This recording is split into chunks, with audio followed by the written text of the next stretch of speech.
মা হওয়া নয় অতই সোজা, মা হলে যায় রে বোঝা। মা তো শুধু জন্মই দেয়, আসলে সন্তান তো বাবার মতো হয়। চোখটা হয় ঠাকুমার মতো, নাকটা হয় দাদুর মতো, মুখটা হয় বাবার মতো, আর যত খারাপ কিছু সব হয় মায়ের মতো। 10 মাস কষ্ট করে মা তাই সন্তান পৃথিবীতে আসে।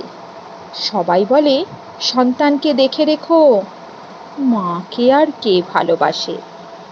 রাতের বেলা না ঘুমিয়ে মা সন্তানকে আগলে রাখে।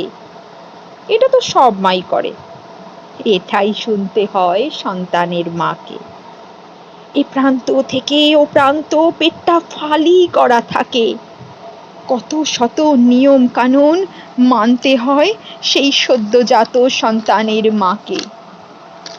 ঝাল খেও না, সন্তানের পেট জ্বালা দেবে। টক খেও না, সন্তানের বদ হজম হবে। এত এত নিয়ম শুধু মাকেই মানতে হবে। তবু বাপ মুখো যে সর্বসুখী, তবে মা মুখো কি সন্তান হয় চরম দুঃখী? তাও মা হতে যে সব মেয়ে চায়, মা ডাকটি শোনার আশায়।